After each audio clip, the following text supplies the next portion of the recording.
2321년 9월 어느 날 아프가니스탄 북부의 파르완 계곡에서 세상이 조용해졌습니다. 말발굽 소리가 멈췄습니다. 그 소리, 유라시아 대륙을 가로지르며 도시를 불태우고 왕국을 무너뜨린 그 소리가 처음으로 침묵했습니다. 몽골 기병 12만이 계곡 입구에 멈추어 섰습니다. 앞에는 아무것도 없었습니다. 성벽도 없고 기병대도 없고 화려한 갑옷을 입은 귀족 전사들도 없었습니다. 그저 3만 명의 남자들이 땅에 서 있었을 뿐입니다. 말도 없이 그저 활과 창을 들고 방패 뒤에 숨어서 기다리고 있었습니다. 몽골군은 이것을 이해할 수 없었습니다. 기병이 없다는 것은 전쟁이 없다는 뜻이었으니까요. 적어도 그들에게는 그랬습니다. 파르완 계곡은 자연이 만든 도살장이었습니다. 힌두쿠시 산맥에서 흘러내린 두 개의 능선이 좁은 골짜기를 만들어냈고 그 사이로 겨우 500m 폭의 평지가 이어졌습니다. 계곡은 길었습니다. 약 4km, 아니 어쩌면 그 이상. 양쪽 벽은 가파른 바위였고 말이 오를 수 없는 각도였습니다. 이곳은 기동의 무덤이었습니다. 몽골 전술의 핵심은 속도와 공간이었습니다. 넓은 초원에서 적을 포위하고 빠르게 움직이며 화살을 쏘고 가짜 후퇴로 적을 유인한 뒤 다시 돌격하는 것. 그들의 전쟁은 춤이었습니다. 치명적이고 빠른 춤. 하지만 이 계곡에서는 춤출 수 없었습니다. 여기서는 앞으로 가거나 뒤로 가는 것만 가능했습니다. 좌우는 없었습니다. 우회도 없었습니다. 포위도 없었습니다. 몽골 병사들은 처음으로 불안을 느꼈습니다. 그들은 평생을 말 위에서 살았습니다. 그들의 할아버지도 할아버지의 할아버지도 그랬습니다. 말은 그들의 다리였고 무기였고 정체성이었습니다. 하지만 지금 그들은 좁은 공간에 갇혀 있었습니다. 앞에는 침묵하는 적이 있었고 뒤에는 산이 있었고 양옆에는 바위가 있었습니다. 이것은 몽골이 상상하지 못한 전쟁이었습니다. 이것은 그들이 배우지 않은 전쟁이었습니다. 그리고 바로 그 순간 역사상 처음으로 몽골 무패 신화의 균열이 생겼습니다. 하지만 이 이야기를 이해하려면 우리는 2년 전으로 돌아가야 합니다. 1179년 중앙아시아의 오트라르라는 도시에서 일어난 일로 그곳에서 한 어리석은 결정이 제국 전체를 불태웠습니다. 오트라르는 실크로드의 무역도시였습니다. 부유했고 번영했고 평화로웠습니다. 그해 여름 150명의 몽골 상인들이 그곳에 도착했습니다. 그들은 비단과 보석을 가지고 왔습니다. 정당한 무역이었습니다. 칭기즈 칸은 무역을 중요하게 여겼습니다. 정복만큼이나요. 그는 실크로드를 안정시키고 싶었고 호라즘 제국과 평화로운 관계를 원했습니다. 하지만 오트라르의 총독 이날축 칸은 다르게 생각했습니다. 그는 몽골인들을 스파이로 의심했습니다. 아니면 단순히 그들의 재산을 탐냈을 수도 있습니다. 이유가 무엇이든 그는 끔찍한 결정을 내렸습니다. 150명을 모두 죽이고 그들의 재산을 압수했습니다. 칭기즈 칸은 분노하지 않았습니다. 처음에는요. 그는 외교적으로 접근했습니다. 호라즘의 샤 알라우딘 무함마드 2세에게 사절단을 보냈습니다. 메시지는 간단했습니다. 이날축 칸을 넘겨주면 이 일은 끝난다. 보상을 원하지도 않습니다. 그저 정의를 원할 뿐입니다. 하지만 샤는 오만했습니다. 그는 자신의 제국이 강하다고 믿었습니다. 40만의 군대, 번영하는 도시들, 거대한 영토. 그는 몽골을 초원의 야만인 정도로 여겼습니다. 그래서 그는 칭기즈 칸의 사절단을 모욕했습니다. 사절단의 수장을 처형하고 나머지의 수염을 밀어 돌려보냈습니다. 이것은 선전포고였습니다. 아니, 선전포고보다 더 심각한 것이었습니다. 이것은 몽골의 명예에 대한 모욕이었습니다. 칭기즈 칸은 이제 분노했습니다. 하지만 그의 분노는 소리를 지르거나 물건을 부수는 것이 아니었습니다. 그의 분노는 차갑고 계산적이었습니다. 그는 전쟁을 선포하지 않았습니다. 그는 절멸을 선포했습니다. 몽골에는 야산이라는 개념이 있었습니다. 완전한 파괴, 적의 존재 자체를 지우는 것, 도시를 점령하는 것이 아니라 도시를 지도에서 지우는 것, 사람들을 정복하는 것이 아니라 그들의 이름을 역사에서 지우는 것. 호라즘 제국은 그런 운명을 맞이했습니다. 1229년 가을 몽골군이 움직였습니다. 20만 명. 그들은 4개의 군단으로 나뉘어 호라즘을 침공했습니다. 첫 번째 목표는 부하라였습니다. 문화의 도시, 학문의 중심지.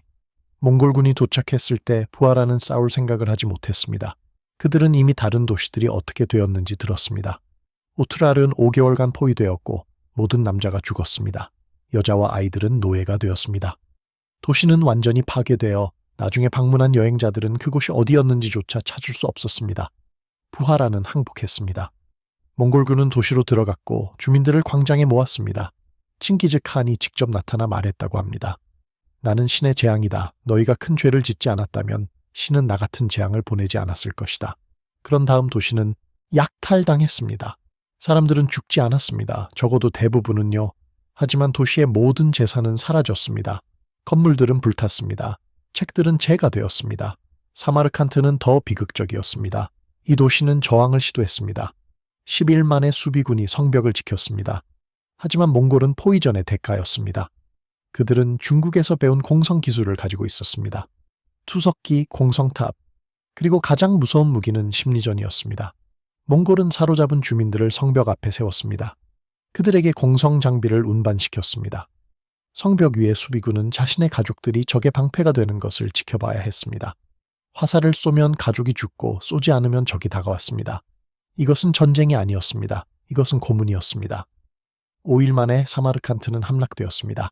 5만 명이 죽었습니다. 장인들과 기술자들은 살려서 몽골로 끌고 갔습니다. 나머지는 모두 죽었습니다. 이것이 몽골의 공포 전략이었습니다. 첫 번째 도시를 끔찍하게 파괴하면 다음 도시들은 싸우지 않습니다. 공포는 화살보다 빠르게 퍼집니다. 소문은 군대보다 먼저 도착합니다. 몽골이 온다는 말만으로 도시들은 항복했습니다. 이것은 효율적이었습니다. 몽골은 전투 없이 제국을 정복했습니다. 테러는 전술이었고 공포는 무기였습니다. 그리고 그것은 완벽하게 작동했습니다. 호라즘 제국은 6개월 만에 무너졌습니다. 수백 년 역사를 가진 제국이 반년 만에 지도에서 사라졌습니다. 하지만 한 사람이 빠져 있었습니다. 호라즘의 샤 알라우딘 무함마드 2세. 이 모든 것을 시작한 사람. 그는 어디 있었을까요? 그는 도망치고 있었습니다. 그의 제국이 불타는 동안 그는 카스피해를 향해 달아났습니다. 몽골군이 부하라를 포위할 때 그는 수도를 버렸습니다. 사마르칸트가 함락될 때 그는 이미 수백 킬로미터 떨어져 있었습니다. 그는 왕이었지만 겁쟁이였습니다. 그는 권력을 가졌지만 용기는 없었습니다. 처음에 20년 말 그는 카스피해의 한 작은 섬에서 죽었습니다. 병으로요. 어떤 기록은 그가 절망으로 죽었다고 합니다. 자신의 제국이 무너지는 것을 지켜본 뒤 그는 살 이유를 잃었습니다. 하지만 그의 아들은 달랐습니다. 잘랄 아딘 밍부르누 20살의 왕자. 그는 아버지가 도망칠 때 남았습니다. 그는 군대를 모았습니다. 아니 군대라고 부르기도 민망한 집단을요. 패잔병들, 난민들, 복수심에 불타는 남자들. 그들은 장비도 없었고 훈련도 안 되어 있었고 희망도 없었습니다. 하지만 그들에게는 잘랄 아딘이 있었습니다. 그는 미쳤습니다. 좋은 의미로요. 그는 불가능을 믿는 사람이었습니다. 몽골을 이길 수 있다고 믿었습니다. 아니, 믿음을 넘어서 확신했습니다. 잘랄 아딘은 특이한 인물이었습니다. 그는 왕자였지만 정치적으로 고립되어 있었습니다. 호라즘 궁정의 귀족들은 그를 싫어했습니다. 그가 너무 직설적이었고 너무 급진적이었고 너무 위험했기 때문입니다. 그는 개혁을 원했습니다. 군사제도의 현대화, 부패한 관리들의 숙청, 몽골과의 평화. 하지만 아무도 듣지 않았습니다. 그래서 전쟁이 시작되었을 때 그는 홀로 남았습니다. 궁정은 그를 버렸고 귀족들은 도망쳤고 심지어 그의 아버지도 그를 떠났습니다. 하지만 이것이 그를 자유롭게 만들었습니다. 이제 그는 아무것도 잃을 것이 없었습니다. 그래서 그는 가장 위험한 것을 시도할 수 있었습니다. 그의 동기는 복잡했습니다. 물론 복수가 있었습니다. 몽골은 그의 가족을 파괴했고 그의 나라를 불태웠고 그의 백성을 학살했습니다. 하지만 그것만은 아니었습니다. 그에게는 사명감이 있었습니다. 역사적 사명. 그는 믿었습니다. 누군가는 몽골을 멈춰야 한다고. 누군가는 그들이 무적이 아니라는 것을 증명해야 한다고. 그렇지 않으면 전 세계가 무릎을 꿇을 것이라고. 그는 자신이 그 누군가라고 생각했습니다. 오만함일까요? 아니면 통찰력일까요? 역사는 그가 적어도 한 번은 옳았다고 기록했습니다. 잘랄 아딘의 가장 독특한 특징은 그의 시선이었습니다. 그는 몽골을 다르게 봤습니다. 대부분의 사람들은 몽골을 신의 재앙으로 여겼습니다. 초자연적인 힘, 막을 수 없는 운명. 하지만 잘랄 아딘은 그들을 인간으로 봤습니다. 피 흘리는 인간, 죽을 수 있는 인간. 그는 몽골의 전술을 연구했습니다. 그들의 강점과 약점을 분석했습니다. 그리고 그는 깨달았습니다. 몽골의 힘은 기동성에서 나온다고. 그들의 약점도 거기에 있다고. 만약 기동성을 빼앗으면 그들은 평범한 군대가 된다고. 아니, 평범한 군대보다 못할 수도 있다고. 왜냐하면 그들은 다른 방식으로 싸우는 법을 배운 적이 없으니까요. 이 깨달음이 파르완 전투의 씨앗이 되었습니다. 하지만 씨앗을 심기 전에 그는 먼저 땅을 준비해야 했습니다. 그리고 그 땅은 피로 젖어 있었습니다. 하지만 그를 추격하는 사람도 특별했습니다. 시기쿠툭, 몽골 제국의 양자이자 장군. 이 남자의 이야기를 이해하려면 몽골의 독특한 사회 구조를 알아야 합니다. 몽골은 혈통을 중요하게 여겼지만 그것만은 아니었습니다. 능력주의가 있었습니다. 만약 당신이 용감하고 충성스럽고 똑똑하다면 당신의 출신은 중요하지 않았습니다. 노예도 장군이 될 수 있었습니다. 포로도 양자가 될 수 있었습니다. 시기쿠툭이 바로 그런 경우였습니다. 그는 원래 타타르족이었습니다. 몽골의 적이었습니다. 소년 시절 그의 부족은 칭기즈칸과 전쟁을 벌였습니다. 그들은 졌고 대부분은 죽었습니다. 하지만 시기쿠툭은 살아남았습니다. 칭기즈칸은 그의 눈을 봤습니다. 그 안에서 무언가를 발견했습니다. 용기, 지능, 아니면 단순히 살고자 하는 의지, 이유가 무엇이든 칭기즈칸은 그를 양자로 삼았습니다. 그리고 시기쿠툭은 배신하지 않았습니다. 그는 몽골인보다 더 몽골인처럼 싸웠습니다. 그는 중국 정벌에 참여했고 중앙아시아 침공을 이끌었고 수많은 승리를 거뒀습니다. 칭기즈칸은 그를 신뢰했습니다. 아들들보다 더요. 1021년 여름 시기쿠툭은 명령을 받았습니다. 잘랄 아딘을 잡아라. 그를 죽이고 호라즘의 마지막 저항을 끝내라. 시기쿠툭은 이것을 쉬운 임무로 생각했습니다. 왜 안 그랬겠습니까? 그는 평생 이겼습니다. 모든 전투에서, 모든 포위전에서, 모든 추격전에서. 그는 패배를 경험한 적이 없었습니다. 상상도 하지 못했습니다. 그에게 전쟁은 공식이었습니다. 병력 더하기, 전술 더하기, 기동성은 승리와 같습니다. 항상요, 예외 없이요. 하지만 그는 한 가지를 계산하지 못했습니다. 절망. 절망한 사람들은 예측할 수 없습니다. 그들은 규칙을 따르지 않습니다. 왜냐하면 그들은 잃을 것이 없으니까요. 그리고 잃을 것이 없는 군대는 세상에서 가장 위험한 군대입니다. 시기쿠툭은 3만 명의 기병을 이끌고 출발했습니다. 나중에 증원군이 합류해 10만이 되었습니다. 그는 자신감에 차 있었습니다. 이것은 사냥이었습니다. 전쟁이 아니라요. 잘랄 아딘은 도망치는 토끼였고 그는 늑대였습니다. 결과는 명백했습니다. 아니, 명백해야 했습니다. 그런데 토끼가 돌아왔습니다. 그리고 이빨을 드러냈습니다. 1121년 8월 잘랄 아딘은 가즈니에 도착했습니다. 아프가니스탄 남부의 도시. 그곳에서 그는 군대를 모으기 시작했습니다. 아니, 군대라고 부르기도 민망한 집단을요. 그들은 패잔병들이었습니다. 사마르칸트에서 도망친 병사들, 부활에서 탈출한 생존자들, 오트라르의 학살에서 살아남은 자들. 그들은 제대로 된 무기도 없었습니다. 갑옷도 부족했습니다. 일부는 나무로 만든 방패를 들고 있었고 일부는 그냥 농기구를 무기로 삼았습니다. 이들은 전문 군인이 아니었습니다. 그들은 난민이었습니다. 하지만 다른 사람들도 왔습니다. 아프간 산악 전사들, 이들은 달랐습니다. 그들은 평생을 산에서 살았습니다. 힌두쿠시의 가파른 절벽, 좁은 계곡, 숨겨진 길. 그들은 지형을 읽을 수 있었습니다. 그들은 알았습니다. 어디서 매복하고 어디서 방어하고 어디서 적을 덫에 빠뜨릴 수 있는지를. 평지에서 그들은 약했습니다. 하지만 산에서는 무적이었습니다. 그리고 아프가니스탄은 전부 산이었습니다. 투르크 기병들도 합류했습니다. 호라즘 군대의 잔존 세력. 이들은 몽골과 싸워본 경험이 있었습니다. 그리고 졌습니다. 여러 번. 하지만 그 경험이 귀중했습니다. 그들은 몽골의 전술을 알았습니다. 가짜 후퇴, 측면 포위, 화살 공격. 그들은 배웠습니다. 어렵게요.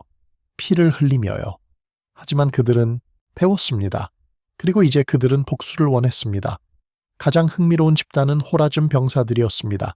그들은 죄책감에 시달렸습니다. 왜냐하면 그들 중 많은 이들이 도망쳤으니까요. 부하라가 포위되었을 때 일부는 성벽을 버리고 밤에 탈출했습니다. 사마르칸트가 함락될 때 일부는 항복했습니다. 그들은 살아남았지만 명예를 잃었습니다. 이슬람 문화에서 명예는 생명보다 중요했습니다. 그들은 살고 싶지 않았습니다. 그들은 명예롭게 죽고 싶었습니다. 그리고 잘랄 아딘은 그들에게 그 기회를 주었습니다. 이것은 이상한 군대였습니다. 그들은 통일된 지휘 체계가 없었습니다. 아프간 전사들은 부족 장로를 따랐고 투르크 기병들은 자신들의 지휘관을 따랐고 호라즘 병사들은 잘랄 아딘을 따랐습니다. 그들은 같은 언어를 사용하지도 않았습니다. 페르시아어, 투르크어, 파슈토어, 통역이 필요했습니다. 그들은 같은 전술도 몰랐습니다. 산악 전사들은 게릴라전을 원했고 기병들은 기동전을 원했고 보병들은 방어전을 원했습니다. 하지만 그들은 한 가지를 공유했습니다. 증오. 몽골에 대한 순수하고 타오르는 증오. 그들의 집을 불태운 몽골. 그들의 가족을 죽인 몽골. 그들의 세계를 파괴한 몽골. 이 증오가 그들을 묶었습니다. 이것은 규율보다 강했습니다. 이것은 훈련보다 강했습니다. 이것은 공포보다 강했습니다. 왜냐하면 그들은 이미 최악을 경험했으니까요. 무엇이 남았을까요? 죽음? 그들은 이미 죽은 것이나 다름없었습니다. 패배? 그들은 이미 모든 것을 잃었습니다. 그들은 공포를 느낄 수 없었습니다. 왜냐하면 공포는 잃을 것이 있을 때만 존재하니까요. 잘라랄띠는 이 감정을 무기로 만들었습니다. 그는 연설했습니다. 매일 밤 모닥불 주위에서 그는 말했습니다. 우리는 죽을 것이다. 아마도요. 하지만 우리는 혼자 죽지 않을 것이다. 우리는 몽골을 데리고 갈 것이다.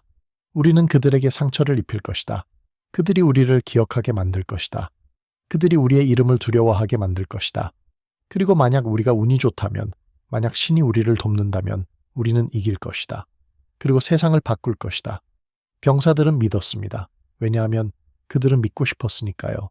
왜냐하면 대안은 절망뿐이었으니까요. 그래서 그들은 훈련했습니다. 미친 듯이. 하루에 12시간씩. 활 쏘기, 창 던지기, 방패벽 훈련. 그들은 고통을 느꼈습니다. 손이 피로 물들었고 근육이 찢어졌고 발이 부어올랐습니다. 하지만 그들은 멈추지 않았습니다. 왜냐하면 고통은 그들이 살아있다는 증거였으니까요. 그리고 살아있는 한 그들은 싸울 수 있었습니다. 한 달 후 이 집합체는 군대가 되었습니다. 완벽하지는 않았습니다. 여전히 혼란스러웠고 여전히 불안정했습니다. 하지만 그들은 하나의 목적을 공유했습니다. 그리고 그것만으로도 충분했습니다. 9월 초 정찰병이 보고했습니다. 몽골군이 온다. 12만 명. 잘랄 아띠는 웃었다고 합니다. 미친 사람의 웃음이었을까요? 아니면 확신에 찬 사람의 웃음이었을까요? 아무도 몰랐습니다. 하지만 그는 명령했습니다. 북쪽으로 이동하라. 파르완 계곡으로. 그곳이 바로 그가 선택한 전장이었습니다. 그리고 그 선택이 모든 것을 바꿨습니다. 파르완 계곡은 자연의 기적이자 저주였습니다. 힌두쿠시 산맥의 남쪽 끝에 위치한 이 계곡은 수천 년 동안 여행자들의 악몽이었습니다. 전설에 따르면 알렉산더 대왕도 이곳을 피해갔다고 합니다. 페르시아 제국의 군대들도 이 길을 선택하지 않았습니다. 왜냐하면 여기서는 군대가 사라지기 때문입니다. 수천 명이 들어가도 수백 명만 나옵니다. 산사태, 매복, 길을 잃음. 이곳은 자연이 만든 도살장이었습니다. 계곡의 구조는 단순했습니다. 하지만 그 단순함이 치명적이었습니다. 양쪽에 가파른 절벽이 있었고 그 사이에 좁은 평지가 있었습니다. 폭은 약 500m. 어떤 곳은 더 좁았습니다. 300m, 심지어 200m. 길이는 대략 4km였지만 정확한 측정은 없었습니다. 왜냐하면 아무도 끝까지 걸어본 적이 없었으니까요. 살아서는요. 바닥은 평평하지 않았습니다.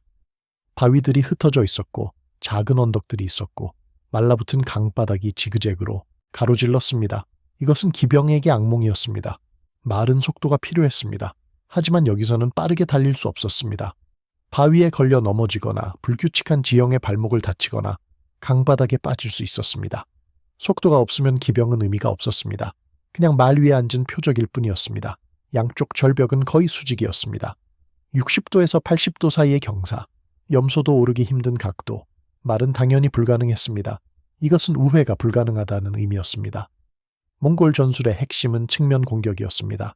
적의 정면을 공격하는 척하다가 빠르게 측면으로 돌아가서 포위하는 것. 하지만 파르완에서는 측면이 없었습니다. 앞과 뒤만 있었습니다. 이것은 몽골 전술을 무용지물로 만들었습니다. 계곡의 음향 효과도 특이했습니다. 소리가 증폭되었습니다. 한 사람의 고함이 1000명의 고함처럼 들렸습니다. 말발굽 소리는 천둥처럼 울렸습니다. 화살이 공중을 가르는 소리는 폭풍처럼 들렸습니다. 이것은 심리전에 영향을 미쳤습니다. 병사들은 실제보다 더 많은 적이 있다고 느꼈습니다. 공포는 소리를 먹고 자랐습니다. 그리고 파르완에서는 모든 소리가 공포였습니다. 과거에 이곳에서 무슨 일이 있었는지 정확히 알 수 없습니다. 기록이 없습니다. 하지만 지역 주민들의 전설은 있었습니다. 그들은 말했습니다. 이 계곡에 군대가 들어갔다. 큰 군대, 수만 명, 반짝이는 갑옷과 깃발. 하지만 그들은 나오지 않았다. 며칠 후 지역 주민들이 계곡에 들어갔다. 그들은 아무것도 발견하지 못했다. 시체도 없고 무기도 없고 흔적도 없었다. 군대가 증발한 것처럼, 마치 땅이 그들을 삼킨 것처럼. 이것은 미신일까요? 아마도요. 하지만 지역 주민들은 믿었습니다. 그리고 그들은 이 계곡을 피했습니다. 그들은 다른 길을 선택했습니다. 더 길고 더 위험한 길이라도요. 왜냐하면 파르와는 더 위험했으니까요. 파르와는 먹어치웠습니다. 군대를, 꿈을, 생명을. 잘랄 아띠는 이 모든 것을 알았습니다. 그는 지역 주민들과 이야기를 나눴습니다. 지형을 직접 답사했습니다. 계곡의 모든 바위, 모든 언덕, 모든 구석을 외웠습니다. 그는 이해했습니다. 이곳은 전장이 아니라는 것을, 이곳은 덫이라는 것을, 그리고 그는 몽골을 이 덫으로 유인할 계획이었습니다. 하지만 덫은 미끼가 필요했습니다. 그리고 미끼는 그 자신이었습니다. 그와 그의 3만 군대, 몽골 기동전의 핵심 요소를 이해하려면 우리는 그들의 전쟁 철학을 알아야 합니다. 몽골은 싸우지 않고 이기는 것을 선호했습니다. 이상하게 들리죠? 하지만 사실입니다. 그들의 목표는 적을 죽이는 것이 아니라 적의 의지를 부수는 것이었습니다. 그리고 그들은 움직임으로 그것을 달성했습니다. 열린 초원에서 몽골군은 예술작품 같았습니다. 그들은 3개의 선으로 공격했습니다. 첫 번째 선은 경기병, 빠르고 가벼운 병사들. 그들은 적에게 다가가서 화살을 쏘고 재빨리 후퇴했습니다. 이것은 적을 자극하기 위함이었습니다. 적이 분노해서 추격하도록. 두 번째 선은 중기병, 더 무겁고 더 강한 병사들. 그들은 경기병이 유인한 적을 공격했습니다. 세 번째 선은 예비군. 그들은 결정적 순간을 위해 대기했습니다. 적이 지치고 흩어지고 혼란스러워질 때, 그때 그들이 돌격했습니다. 이 전술의 핵심은 공간이었습니다. 넓은 공간. 그들은 적을 포위하기 위해 넓은 원을 그렸습니다. 때로는 수킬로미터 너비의 원. 적은 중앙에 갇혔습니다. 사방에서 화살이 날아왔습니다. 도망칠 곳이 없었습니다. 숨을 곳도 없었습니다. 이것은 사냥이었습니다. 전쟁이 아니라요. 그들은 늑대처럼 싸웠습니다. 무리지어 조용히, 치명적으로. 또 다른 핵심은 속도였습니다. 몽골 기병은 하루에 100km를 이동할 수 있었습니다. 유럽 기사들은 30km가 한계였습니다. 이 속도 차이가 모든 것을 바꿨습니다. 몽골은 적이 예상하지 못한 곳에 나타났습니다. 그들은 적이 준비하기 전에 공격했습니다. 그들은 적이 도망가기 전에 포위했습니다. 속도는 무기였습니다. 아마도 가장 강력한 무기, 가짜 후퇴도 중요했습니다. 몽골은 도망치는 척했습니다. 적은 승리를 확신하고 추격했습니다. 대형이 무너졌습니다. 병사들이 흩어졌습니다. 그때 몽골은 돌아왔습니다. 갑자기요. 흩어진 적을 하나씩 죽였습니다. 이것은 매번 작동했습니다. 왜냐하면 인간의 본능은 도망가는 적을 쫓는 것이니까요. 그리고 몽골은 그 본능을 무기로 만들었습니다. 하지만 파르완에서는 이 모든 것이 불가능했습니다. 포위, 계곡이 너무 좁았습니다. 속도, 바위와 불규칙한 지형이 막았습니다. 가짜 후퇴, 도망갈 공간이 없었습니다. 몽골의 모든 장점이 사라졌습니다. 그들은 평범한 군대가 되었습니다. 아니, 평범한 군대보다 못했습니다. 왜냐하면 그들은 이런 상황에서 싸우는 법을 배운 적이 없었으니까요. 열린 초원과 닫힌 계곡, 이것은 단순한 지형 차이가 아니었습니다. 이것은 전쟁 철학의 차이였습니다. 초원에서 전쟁은 체스였습니다. 움직이고 계획하고 포위하고 이기는 것. 하지만 계곡에서 전쟁은 싸움이었습니다. 원시적이고 잔인하고 직접적인 싸움. 그리고 몽골은 싸움에 능숙하지 않았습니다. 왜냐하면 그들은 항상 체스를 뒀으니까요. 잘랄 아띠는 이것을 이해했습니다. 그래서 그는 파르완을 선택했습니다. 그는 게임의 규칙을 바꿨습니다. 몽골이 잘하는 게임에서 잘하지 못하는 게임으로. 그리고 그는 기다렸습니다. 몽골이 덫에 걸리기를. 9월 중순 시기쿠투게 군대가 계곡 입구에 도착했습니다. 그들은 멈췄습니다. 정찰병들이 보고했습니다. 적이 계곡 안에 있다. 3만 명. 보병이 대부분, 기병은 거의 없다. 그들은 방어 태세다. 시기쿠투군 웃었습니다. 이것은 쉬울 것이다. 보병은 기병을 이길 수 없다. 역사상 한 번도요. 하지만 그는 한 가지를 놓쳤습니다. 전쟁에서 지형이 전술보다 위에 설 수 있다는 것을. 그리고 파르완에서는 지형이 신이었습니다. 그가 명령을 내렸습니다. 진군하라. 그리고 몽골군은 계곡으로 들어갔습니다. 천천히, 조심스럽게. 하지만 그들은 들어갔습니다. 덫이 작동하기 시작했습니다. 9월 18일 새벽, 잘랄 아띠는 그의 장교들을 모았습니다. 그들은 계곡 중앙의 작은 언덕에 모여 있었습니다. 앞에는 몽골군이 천천히 다가오고 있었습니다. 검은 물결처럼. 씨만 명. 지평선을 가득 채운 기병들. 말발굽 소리가 천둥처럼 울렸습니다. 장교들은 두려워했습니다. 누가 그렇지 않겠습니까? 하지만 잘라라띠는 침착했습니다. 거의 평온해 보였습니다. 그는 말했습니다. 오늘 우리는 역사를 만듭니다. 그리고 그는 명령을 내렸습니다. 명령이라기보다는 선언에 가까웠습니다. 너무 미쳤고 너무 위험했고 너무 불가능해 보였습니다. 하지만 그는 진지했습니다. 모두 말에서 내려라. 침묵이 흘렀습니다. 장교들은 믿을 수 없다는 표정으로 그를 쳐다봤습니다. 그들 중 하나가 말했습니다. 왕자님, 무슨 말씀이십니까? 우리는 기병이 필요합니다. 몽골과 싸우려면 잘랄 아띠는 그를 막았습니다. 몽골과 싸우려면 몽골처럼 싸워서는 안 됩니다. 우리는 다르게 싸워야 합니다. 다른 장교가 항의했습니다. 하지만 기병 없이는 우리는 속도가 없습니다. 기동력이 없습니다. 우리는 살아남습니다. 잘랄 아띠니 말했습니다. 그리고 그들은 죽습니다. 그는 설명했습니다. 차갑고 논리적으로 이 계곡에서 말은 자산이 아니다. 말은 표적이다. 큰 표적, 느린 표적. 화살은 사람보다 말을 먼저 맞힐 것이다. 말이 쓰러지면 기수도 쓰러진다. 그리고 쓰러진 기수는 죽은 기수다. 하지만 보병은 다르다. 보병은 작은 표적이다. 보병은 방패 뒤에 숨을 수 있다. 보병은 밀집할 수 있다. 그리고 밀집한 보병은 성벽이다. 움직이는 성벽. 장교들은 여전히 확신하지 못했습니다. 하지만 그들은 대안이 없다는 것을 알았습니다. 만약 그들이 전통적으로 싸운다면 그들은 질 것입니다. 확실히요. 몽골은 기병전의 대가였습니다. 하지만 만약 그들이 다르게 싸운다면 아마도 작은 기회가 있을 것입니다. 작은 기회라도 없는 것보다는 나았습니다. 명령이 내려졌습니다. 병사들에게 전달되었습니다. 처음에는 충격이었습니다. 기병들은 특히 저항했습니다. 말은 그들의 정체성이었습니다. 말 없는 기병은 무엇입니까? 그냥 사람일 뿐입니다. 하지만 잘라라띠는 직접 그들에게 말했습니다. 그는 진영을 돌아다니며 각 부대에 연설했습니다. 그는 말했습니다. 당신의 말은 당신을 배신할 것입니다. 오늘은 아니고 내일도 아니지만 전투가 시작되면요. 왜냐하면 말은 공포를 느끼기 때문입니다. 그리고 공포에 질린 말은 통제할 수 없습니다. 하지만 당신의 발은 당신을 배신하지 않을 것입니다. 당신의 발은 땅에 뿌리 내릴 것입니다. 그리고 뿌리 내린 사람은 쓰러지지 않습니다. 천천히 저항이 사라졌습니다. 병사들은 말에서 내렸습니다. 그들은 말을 계곡 뒤쪽으로 보냈습니다. 안전한 곳으로. 그리고 그들은 땅에 섰습니다. 맨발로. 어떤 이들은. 그들은 무게를 느꼈습니다. 중력, 현실, 운명의 무게.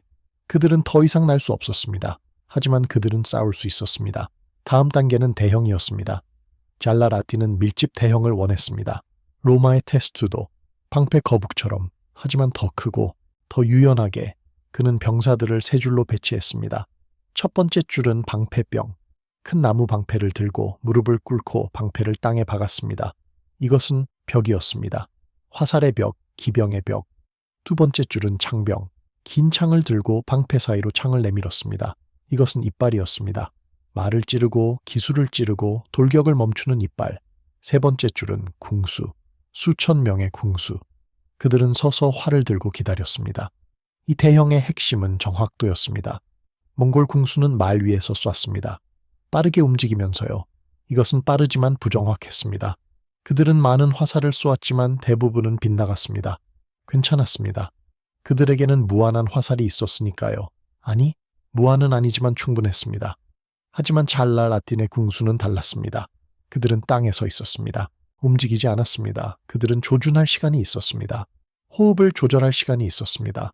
완벽한 순간을 기다릴 시간이 있었습니다. 그들의 화살은 적었습니다. 하지만 각 화살은 중요했습니다. 각 화살은 죽음이었습니다. 기동을 포기하고 정확도를 택하다. 이것이 잘라라틴의 전술이었습니다. 이것은 한 번만 가능한 선택이었습니다. 왜냐하면 만약 실패하면 그들은 모두 죽을 것이기 때문입니다. 움직일 수 없는 군대는 포위당할 수 있습니다. 측면을 공격당할 수 있습니다. 굶주릴 수 있습니다. 하지만 파르완에서는 포위가 불가능했습니다.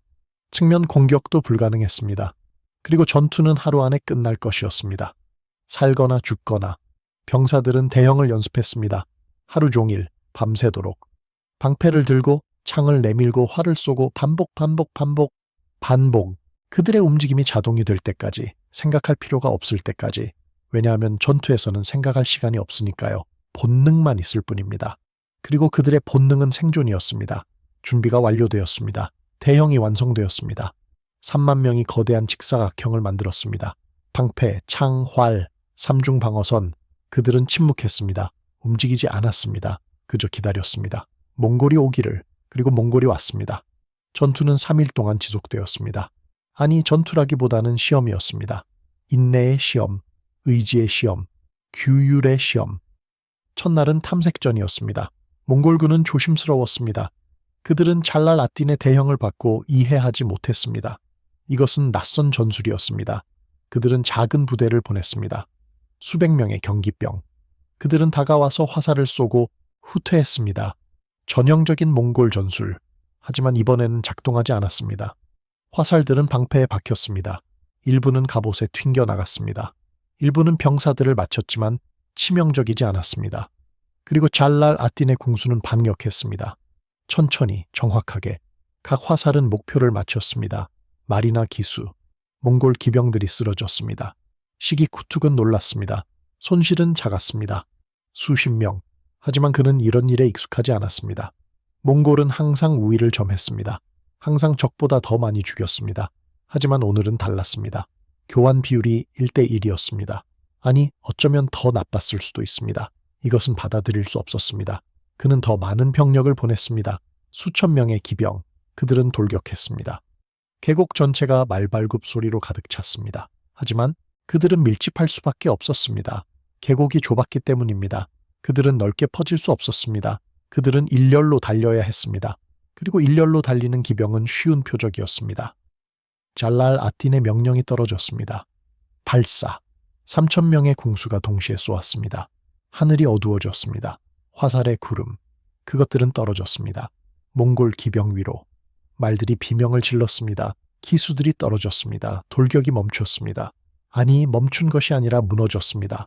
앞에 말들이 쓰러지면서 뒤에 말들이 걸려 넘어졌습니다. 기병들이 바닥에 떨어졌고 뒤따르던 말들이 그들을 밟았습니다. 혼란이었습니다.